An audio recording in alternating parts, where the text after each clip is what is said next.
And good evening, New Mexico. You know, tonight our state is in a very unique, difficult position. It shows how policing here and perhaps everywhere is still a complicated series of split-second decisions and life-changing consequences. It also shows how two cases with two completely different sets of circumstances can lead our community to very different conclusions. Just 5 days ago, we lost New Mexico State Police Officer Justin Hare.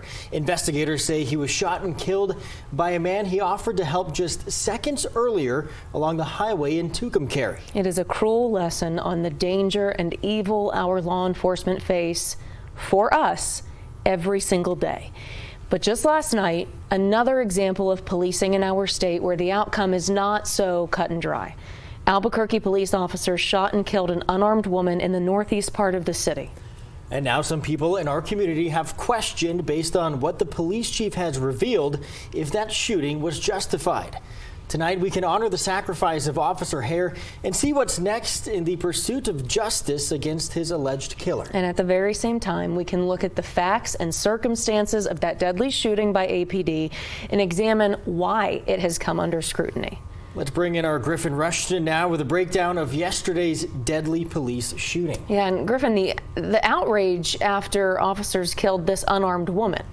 Yeah, Tuesday's shooting marked the first time in nearly 2 years that Albuquerque police officers shot and killed an unarmed suspect. It happened yesterday afternoon in a neighborhood near Eubank and Candelaria. APD leaders say officers found a stolen car, and before they could approach the two people inside, they drove into a neighborhood. Police say 32-year-old Mariah Watt quickly ran from the vehicle, but officers arrested a man still inside. After nearly 2 hours of searching the area, officers reportedly found Watt hiding in a backyard shed. APD Chief Harold Medina says officers were yelling commands to her when she finally came out. The individual appeared from inside the shed and had a very deliberate motion towards the officers in a punching out motion as if they had a firearm, and at least one officer discharged their firearm. Watt was hit and later died at the hospital. Chief Medina revealed she did not have a gun, but was holding a cell phone. Medina says a police drone captured a different angle of the scene, clearly showing that phone. However, Medina said she held it in a very specific way. The drone footage, which clearly shows the individual inside what it appears trying to position the phone in their hand as if it was a firearm, and then peering out and immediately punching that both arms forward towards the officers. Now, we'll tell you right now, it's pretty rare APD leaders reveal this much information about a police shooting right away. Chief Medina confirmed last night they still have to interview the officers involved, and he said it's still too early to make any assumptions about Watt's state of mind. We learned she does have a lengthy criminal history, mostly in other parts of New Mexico, and it includes several drug-related offenses. Now, regardless, advocates with the ACLU of New Mexico are demanding a thorough investigation, especially considering how this incident started. The accusation is that there was a possible stolen car, and for that to escalate to the point where someone lost their life, that's very concerning to us. ACLU officials compared yesterday's shooting to another deadly incident back in 2022. An APD officer shot and killed Colin Nitzosi after multiple witnesses reported seeing him point a gun at drivers along Central. It was later revealed Nitzosi was actually holding a cell phone, just like this latest incident. ACLU officials believe it's more evidence APD needs to work on de-escalation strategies. We hope that APD and all law enforcement around the state can really learn from this and really take a closer look at the way that they engage in de-escalation and the way that they respond to nonviolent offenses, because something clearly went wrong here, and we hope that whatever went wrong here can be a lesson that is learned. Chief Medina confirmed the officer who reportedly shot Watt is on administrative leave, which is standard after all police shootings. All right, Griffin, thanks for the breakdown there. Obviously, there are many more questions than answers at this point in the investigation. But Trevor, you spoke to an expert in police practices and use of force today about what still needs to obviously be cleared up and how police have handled this specific situation so far, at least. Right, so we had this expert review the facts of the case already revealed and also tell us what questions he still has. His name, just so you know, is Jerry Rodriguez, has 35 plus years of experience with different departments. We're talking LAPD, Baltimore PD, the San Francisco DA's office, and now he's an educator and consultant. We should tell you up front, he did apply for the APD chief position about 7 years ago before Medina's time as the permanent chief. And he and Medina many years ago also both applied for a different chief position on the West Coast.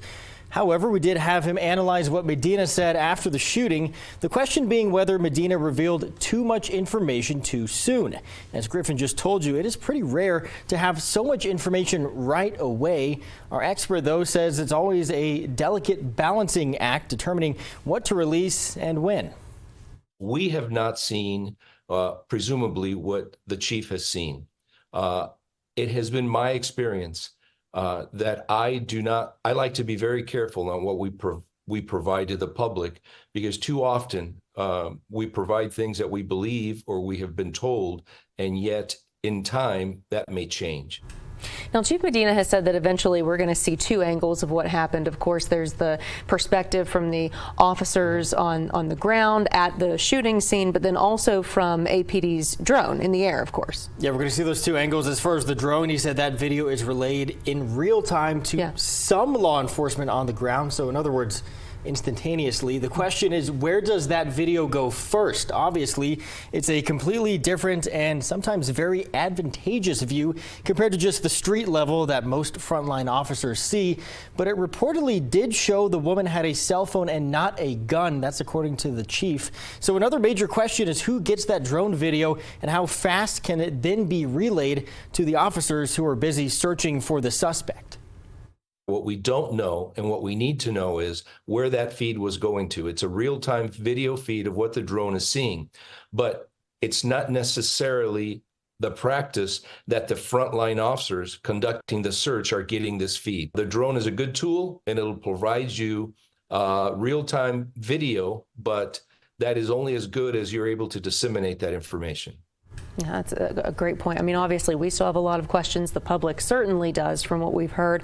And even Mr. Rodriguez, that expert, has some questions about what he would eventually like to know.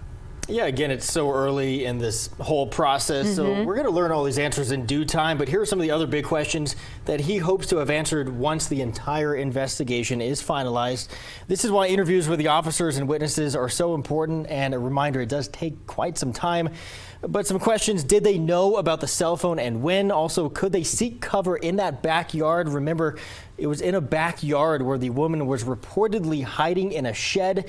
It makes a big difference mentally whether the officers were able to find cover or if they were exposed or vulnerable.